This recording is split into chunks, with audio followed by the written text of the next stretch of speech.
What is up, KOD Nation? Yankees Universe, how we doing? You degenerates, wake up and get your coffee.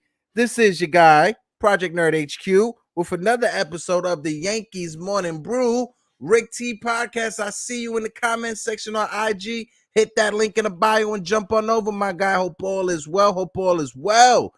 Leroy, my man, good morning. Coach Richie, that's right, your favorite Tiger show. Absolutely. You know, my guy, Debo, hit that link that's in the bio and jump right over to YouTube, join the convo. But Yankees Universe, what is up? Jiggle Man Porto, I see you in the chat. Coach Richie, yeah, this may be a Yankee show, but we got to show love to the Tigers as well. But yo, everybody that's out there, appreciate you guys for tuning in. We had a good game last night against one of our rivals in the division. You understand? The first time we went against the Tampa Bay Rays. It is the first time this year, but hey, we showed up. We did what we had to do, and we came out of there with the dub. The NR Hour, what is good, my guy? Listen, click that link that's in my IG bio. Jump over to YouTube and join the conversation that's in the convo. One of these days, I got to have you up on here so we can have a conversation about our Yankees, my guy, especially with the trade deadline coming up. What we going to do for the Jason Dominguez, Anthony Volpe? Are we going to trade him? Are we going to keep him? I don't know. But right now, I'm feeling tight good. The Yankees still have the best record in the division and all of Major League Baseball. The Yankees still, even with their injuries, we had a game that both pitchers were on. Nestor Cortez and Yarborough for the Tampa Bay Rays. Both pitchers was on. Both pitchers was locked in, but the Yankees wound up getting the win. Nestor Cortez went out there, gave you 8 solid innings. He pitched into the 9th inning, which was a career high of number of pitches. So the Yankees are stretching out Nestor Cortez, and it seems like Nestor Cortez is responding. Seems like his body is healthy. It seems like, the addition of Matt Carpenter, coming to the Yankees as well. That was a late signing. Yesterday, I forgot to mention, DJ LeMahieu was one of the players that is hurt as well on our team. When we did our injury graphics, we forgot to put LeMahieu in there because we had some hope for him. But it seems like with this Matt Carpenter injury, and it seems like with the cortisone shot that DJ LeMahieu got, they just want to have some insurance. And Matt Carpenter is a left-handed batter, somebody who could draw walks, who could lean in and take a pitch on the arm, and that's what he did last night. He was 0 for 2 last night, but he did draw a walk. He did get hit by a pitch, and he scored 2 runs. Nestor Cortez, in my opinion, when the Yankees are up 7-0, would I have let him go out there in the 9th inning? If watching the pregame show and listening to Aaron Boone, I understand his logic, right? He said he wasn't going to put him out there, but he said Nestor told him, I want to go out there. So when you're pitcher, I understand it. You don't want nobody getting hurt, but that's the type of mentality you want from your starting pitcher. If your starting pitcher is coming to you in the 8th inning after he just, laid them down 1, 2, 3 and telling you, I'm going out there for the 9th, even after your team scores, and he tells you I'm going out there for the 9th, he's going out there for the 9th. And if you look at within the past week, we had Nestor Cortez pitch 8 innings. We had Garrett Cole pitch 8 innings. Luis Severino pitched 7 innings. Jordan Montgomery pitched 7 innings. So our bullpen is getting the chance to rest up. And that's big, especially with these injuries that we got to Chapman, to Green, to Loizaga. So that's big. With our top 3 guys out of the bullpen, that's big news. But let's take a second. Let's take a second just to look at this real quick. Nasty Nestor Cortez. The pride of Hialeah. Nestor. This is a guy. And then last night was good too because you had Yarborough for Tampa Bay going. Yarborough was living in the mid-80s, 85, 83, 80, 88. And players couldn't hit it. Nestor Cortez, last start out, wasn't the Nestor Cortez that's been going out there the entire season. It seemed like players started figuring him out, especially against the White Sox. And then at the beginning of the game against Tampa in that first inning, when he gave up a couple hits, a couple guys were on, you thought the same thing. But nah, Nestor Cortez went to the notebook. He started going through the lineup, and he switched it up. Instead of relying solely on that cut fastball, he started elevating his fastball. And his fastball was looking good. His fastball was 93 to 94 miles an hour. Nestor Cortez, I never knew Nestor Cortez to be able to throw 93, 94 miles an hour. And in the sixth inning, too, sixth and seventh inning, he was pumping it in there 93, 94 miles an hour. So with Nestor Cortez being able to do that and being able to manipulate the strike zone, and like I keep saying, not just inside and outside, vertically, horizontally, up, down, left, right, inside, outside, lower third of the plate, upper third of the plate. Nestor Cortez could literally paint. He could paint that strike zone. Like, they said it on the broadcast last night, Michael K. Shout out to Michael K and them boys. But Michael K said it last night. He said, I don't want to sound too crazy out there with this take, but he said Nestor Cortez is looking like a left-handed Greg Maddux. And with the way Nestor Cortez is painting that strike zone, you can understand why he said that. Because he is. I'll get deeper into the stats later on as we go. Let's see what my guy Leroy says. He said, Boone sounded hopeful the DJ will be good to go today. Hopefully. I'm hoping so. Because with the cortisone shot, if you guys don't understand, the cortisone shot, say like you have like an elbow or a knee or someplace that's like a joint area, right? That connects to another part of the body. What a cortisone shot is supposed to do is there's a lot of ligaments and tendons. If any of those ligaments and tendons is either ruptured or messed up in any way, the cortisone shot, what it does is basically shoots. I want to say whatever material it is, but it's like cement. It's not like cement, but you understand what I mean.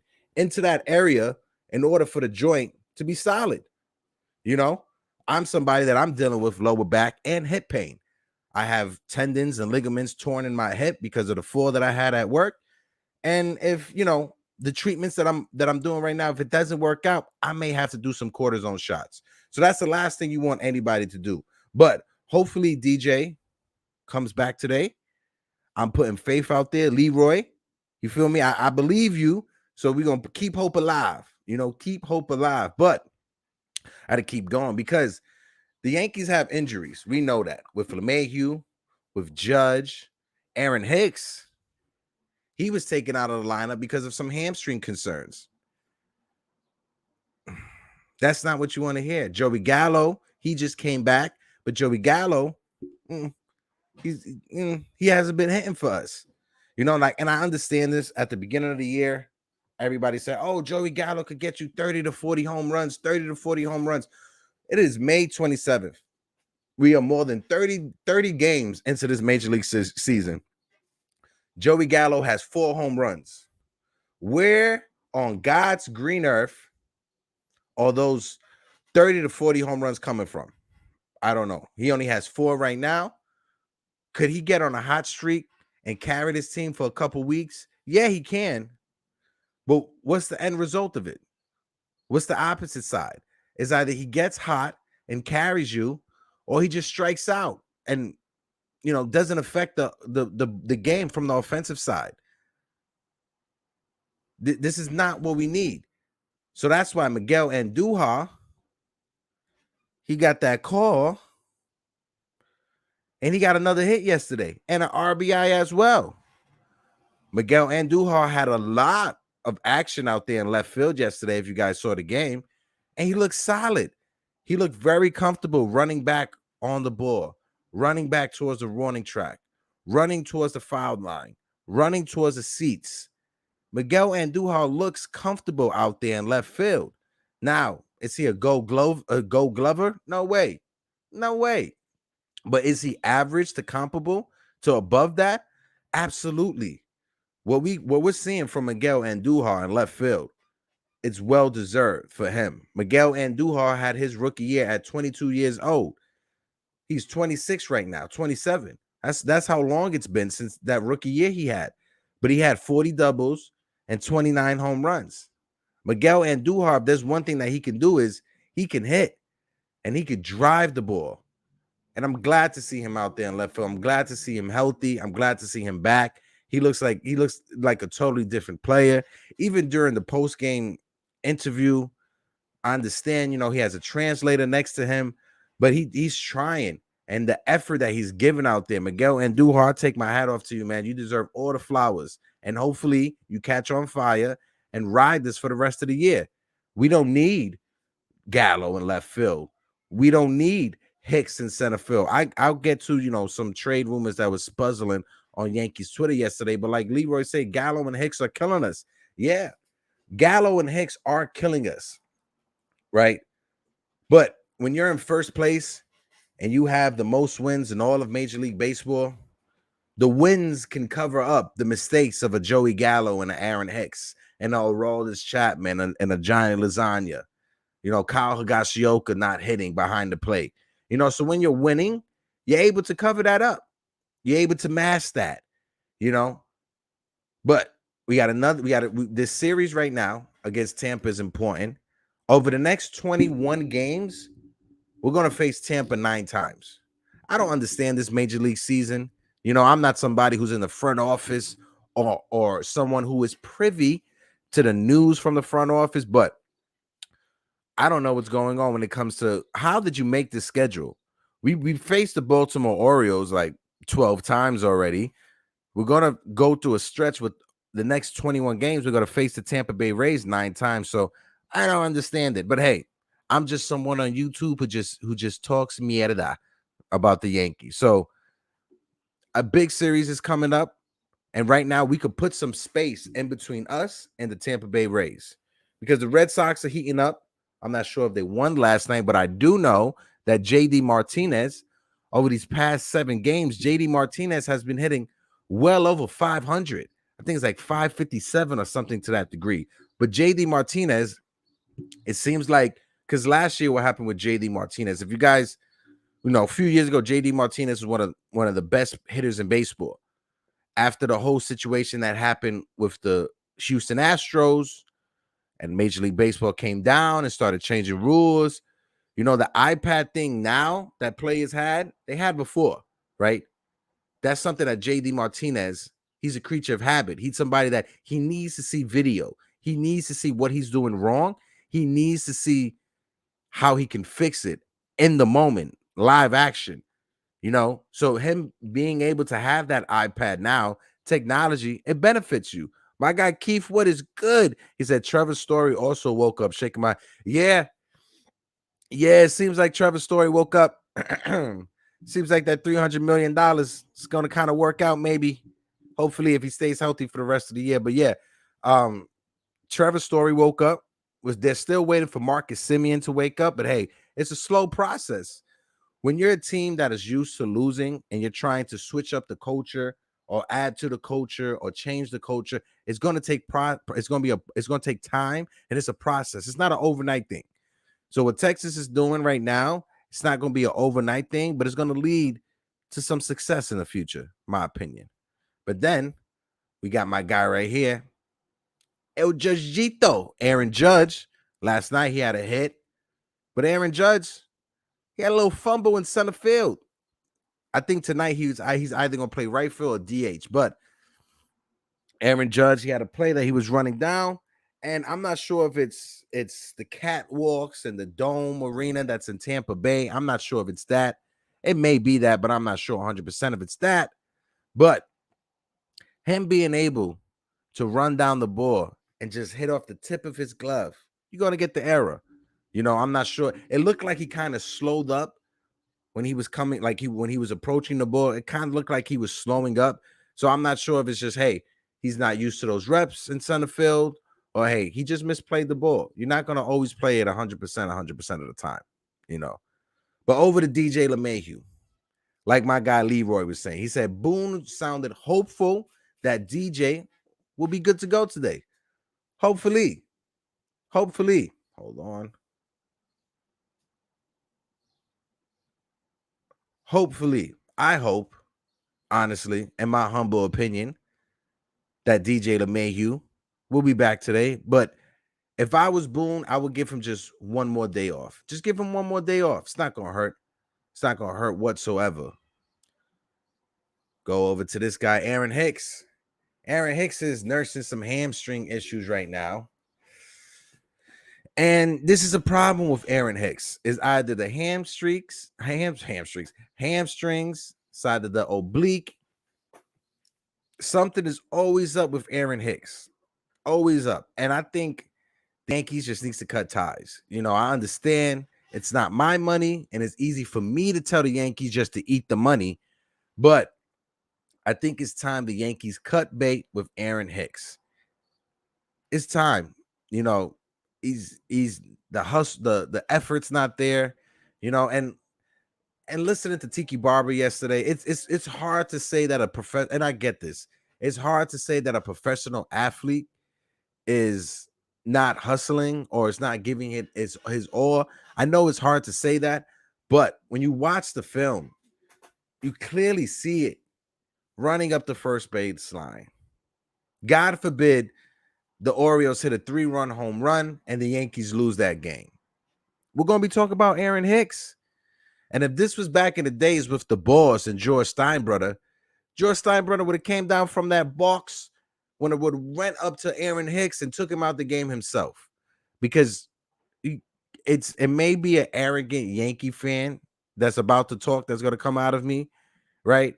But with the history of Yankee Stadium and the history of the Yankees, just period, that center field position, if you look at everyone who's played that center field position for the Yankees, Bernie Williams, Mickey Mantle, Joe DiMaggio, it's always a plethora of greatness that's attached to that position.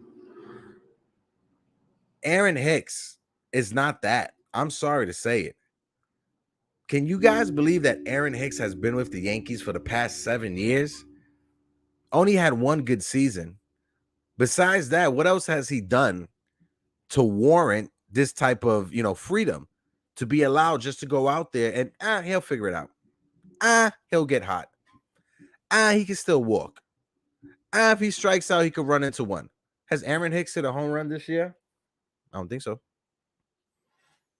How many double has Aaron Hicks got? Maybe like 2. Any triples? Nope. Is he double digits in RBIs? Nope. How is his defensive rating? Horrible. So what is he still doing here in center field? I know I'm having a conversation with myself, but please help me out. What is he still doing in center field? This has to be a situation that the Yankees figure out, and they have to figure it out fast, honestly. But hey, let's touch more into the game last night. Let me just get it right here. We're going to look into the lineups, and we're going to start out with Tampa Bay. Boom, boom, boom. With the Tampa Bay Rays last night, solid performance, but sloppy at the same time. Look, time to designate him for assignment. Leroy, absolutely. If the Yankees designate him for assignment, he's not going to take the assignment. He's not going to accept the assignment. He's not like Rob Brantley, who's going to accept the assignment and go down to the minors. And B, he most likely will be let go. But which team is going to pick him up? If you put somebody for assignment, it has to be a certain period of time that another team picks you up for that same contract. If not, you're released into free agency. If you go back down, if you're not. But what team is going to take Aaron Hicks and his $10 million? Who's going to pay Aaron Hicks? Who's going to pay him? I don't think there's any major league team out there that will benefit from having Aaron Hicks on their team. I'm sorry to say it. I'm sorry, Aaron. And I had high hopes, real high hopes this year for Aaron Hicks.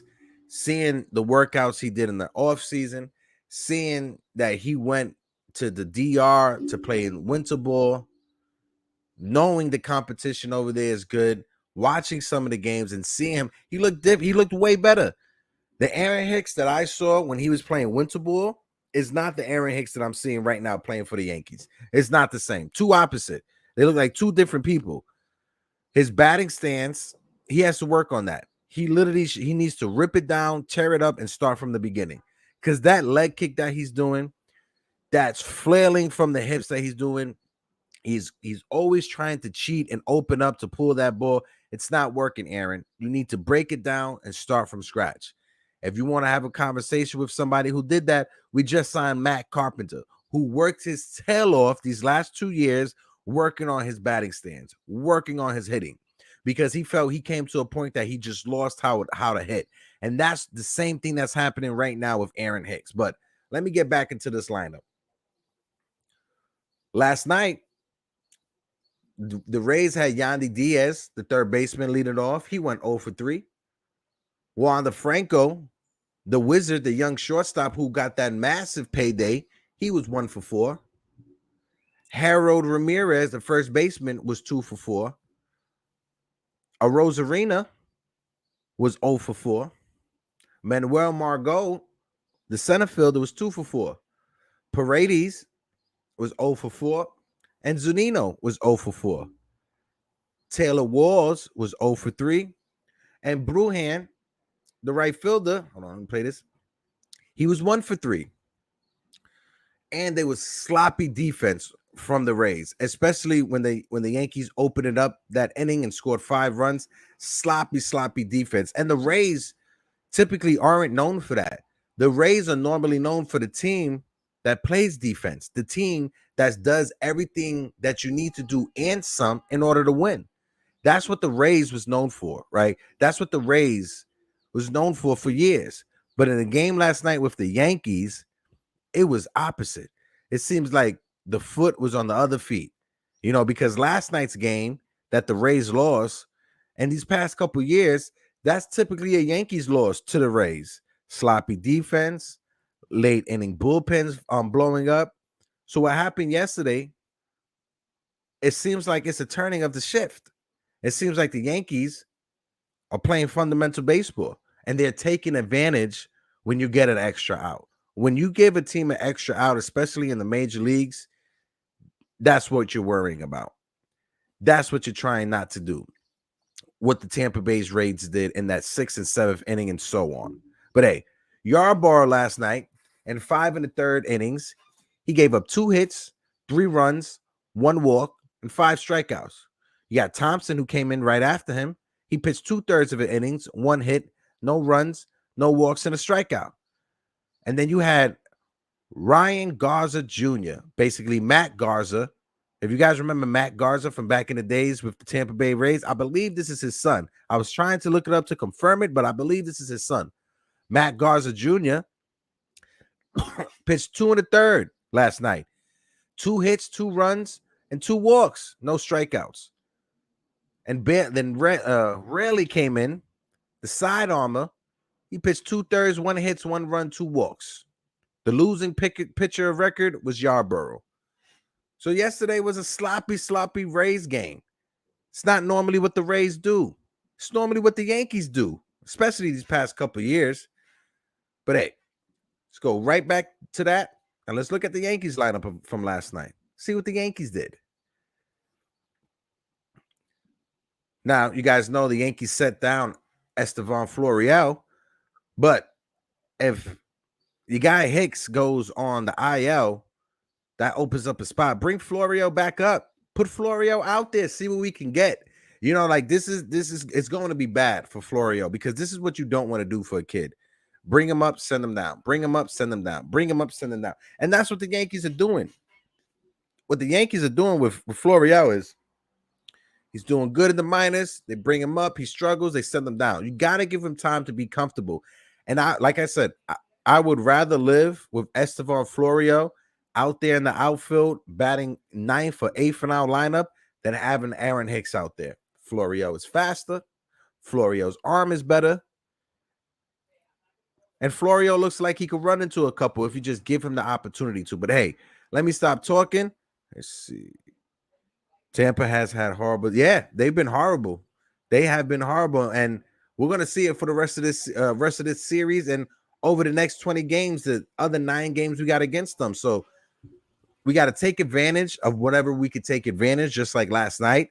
And whenever they give us extra outs, you just step on the gas and you put your foot on their throat. And that's what you're going to have to do. But last night, Aaron Judge led off for the Yankees. He was 1 for 3. He got a stolen base as well. He had a walk also. Anthony Rizzo was 1 for 4. He picked it up. He had a double down the right field line, which was good.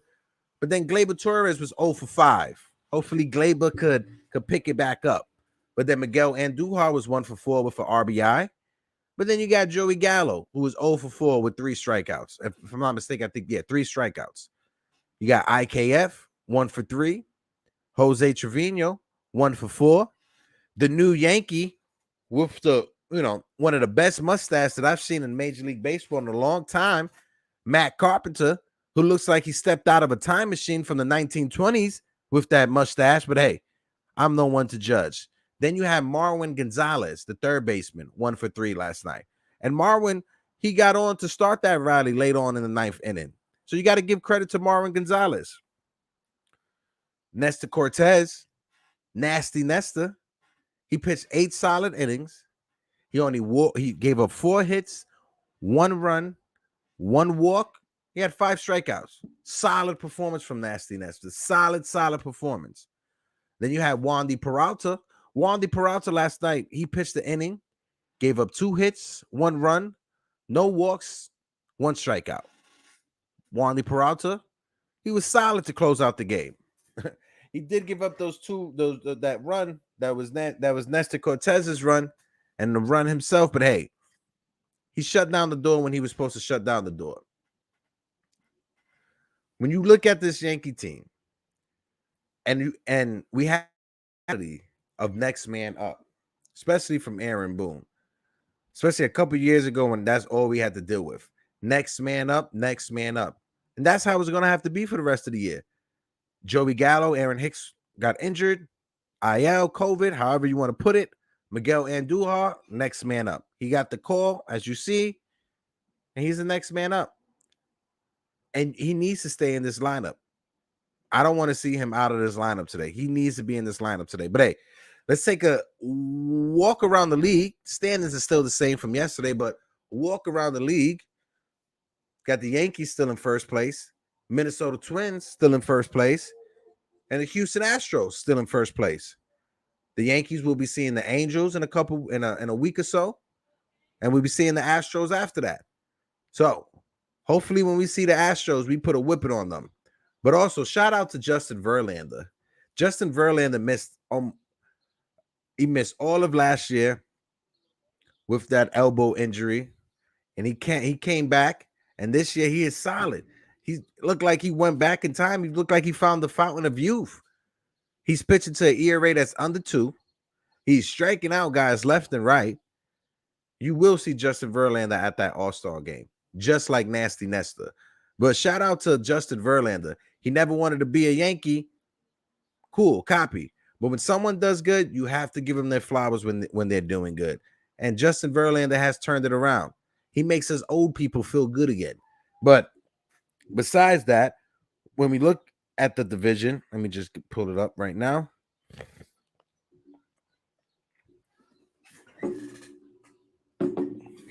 Sorry. But when you look at the division, boom, boom, boom. The Yankees are now 5.5 games up on Tampa Bay, which is good. As much space as we can, when we can. I don't feel comfortable. If we had a 10-game lead, I wouldn't feel comfortable because it's Tampa Bay. You know, I know they're struggling this year, it's especially defensively, but hey, Tampa Bay is still Tampa Bay. They could turn it on by just flipping a switch. But the Mets won last night. No, they lost last night. 29-17. Milwaukee 29-16. The Dodgers are the second team to 30 wins. The Dodgers are 30-14. They're putting space between them and the rest of their division. Now you got the Padres, who are 2 games behind them, 28-16, and the Giants 24-19. The Diamondbacks are even at 500, 23-23, and the Colorado Rockies look like it's tipping off at 20-24. But then when you look at that NL Central, you got the Chicago Cubs right there in 4th place. And then you got the Cincinnati Reds right behind them. And I know early in the season we was talking about the Cincinnati Reds a lot, but the Cincinnati Reds opened up a slobber knocker against Chicago Cubs. I think it was 20-5 or something to that degree. But the reason why I bring up the Chicago Cubs has a player that I'm very, very, very interested in. What team are you fearing so far this season? So far, now every other team, like the Astros are good, the Mets are good, the Brewers, the Dodgers. I'm not fearing any of the teams that are in first place necessarily. The team that I'm fearing the most, and I just said it, the Tampa Bay Rays. Just because of the history we have with the Tampa Bay Rays in this division. And the Tampa Bay Rays have been the top dog of this division for a while. You know, there's one thing I could give to them. But we know that Tampa Bay Rays style of baseball, fundamentals, pitching. Now, I know baseball has taken away one of their strengths. One of their strengths was being able to, every batter, bring out someone from the bullpen to face a fresh arm. I mean, have a hitter face a fresh arm every time out. But so far now, seems like that was taken away from them, and they haven't adjusted to it. So if I had to say some team that I was in fear for, it would be the Tampa Bay Rays. But besides that would be the Houston Astros. Just because Justin Verlander is pitching like Justin Verlander, I have confidence in Garrett Cole, but if it was to come down to a Game 7 ALCS, Garrett Cole versus Justin Verlander, I'll be on the edge of my seat. I will be on the edge of my seat. It will be like facing the final boss of a video game, and we have to, and it has to be this year, we have to knock off the Astros in the playoffs. We owe them that much. Aaron Judge owes them that much. The Yankees have to eliminate the Houston Astros this year in the playoff in order to get some type of vindication. That's one thing we need to do. And it has to happen. Now, I brought up the Chicago Cubs, right? The Chicago Cubs, they have a player that I'm very interested in. And it's not Wilson Contreras, right? As much as I would love Wilson Contreras, I know the asking price may be a little bit too steep. But Ian Happ from the Chicago Cubs, he is a guy that could play all three outfield positions. He could play second. He could play third base. And I'm going to just pull up his numbers for you and what he did last year. He's going to be a lot cheaper than an Andrew Benintendi. He's going to be way cheaper than Juan Soto. But hey, he's a switch hitter who throws from the right-hand side. He could play all three outfield position, second base and third base. Last year, he played 100 games in center field, if I'm not mistaken. That was the majority of the games. But also last year, he had 25 home runs. So last year, his batting average was low. It was 226. But he did have those 25 home runs. Put him in Yankee Stadium, that left field porch. What can happen? This year, he's hitting 275, which is better than what he's done for his career. He only has 5 home runs, though, but he's leading the Cubs in home runs, 25 RBIs. And his walks, 25 walks. He doesn't walk that much, right? Doesn't walk that much. So that may be something that the Yankees front office would be privy to. Hold on 1 second. Just 1 second.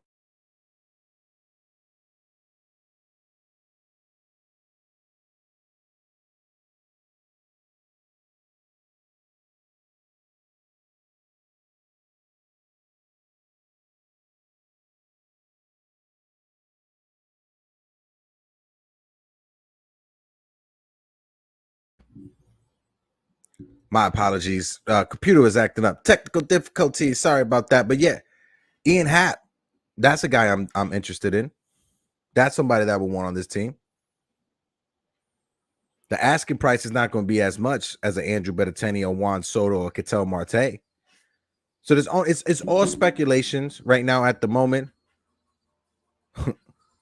Pause for station identification. Absolutely. This pause was brought to you by Bob.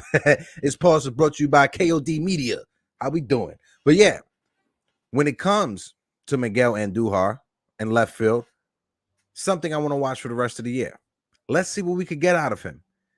He's batting over 300 right now in the majors. I know it's a small sample size, but 300 is 300. Besides Aaron Judge, Miguel Andujar is the only other Yankee that's hitting over 300. Granted, small sample size, like I said. Now, when it comes to bullpen arms, that's something that the Yankees need to shore up. If you guys saw the news yesterday, we signed former Yankee Shawn Green. You remember Shawn Green when we shipped off to the Tigers? He had some good seasons with the Tigers, but he was with the Dodgers last year. Cut by the Dodgers this year, I believe, and Yankees side picked him up. Hey, it's an extra arm. It's an extra arm. Whatever you could get out of him is whatever you could get out of him. Just like Ron Marinaccio. I hope I said it right this time.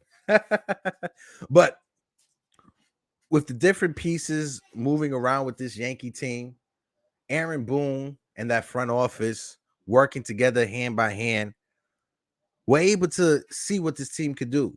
A couple seasons ago, Aaron Boone, he was decimated by injuries.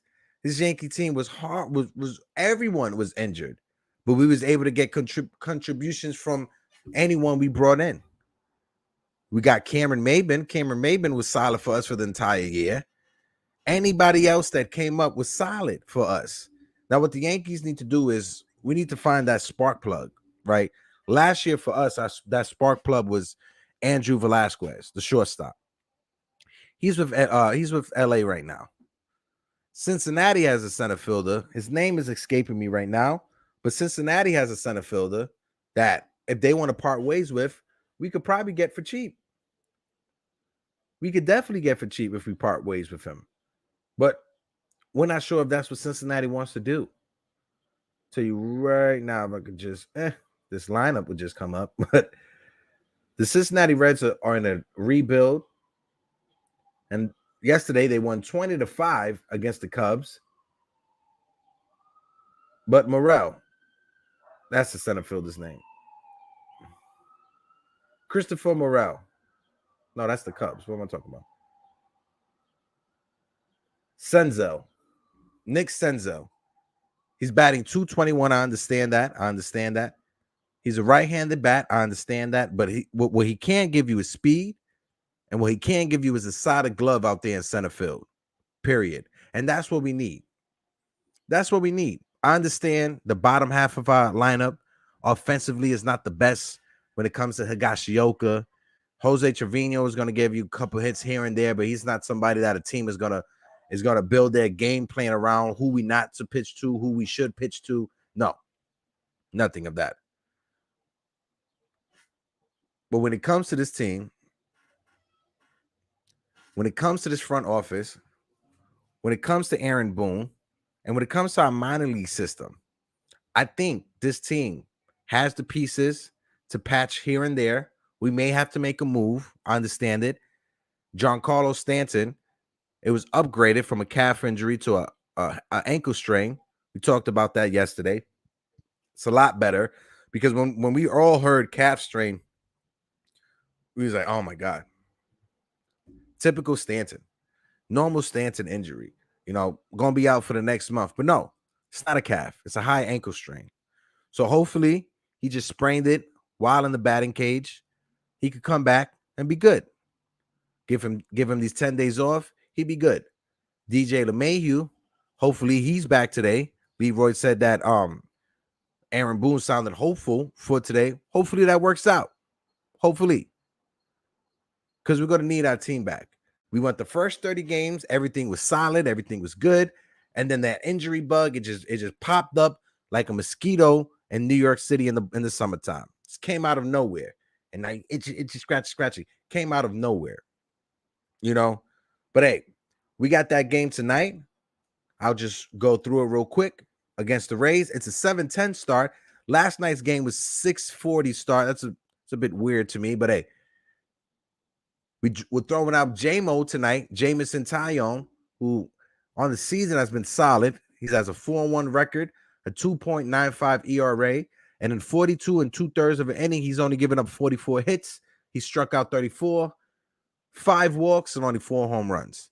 The walks have been a big difference in Jameson Taillon's success this year than last year.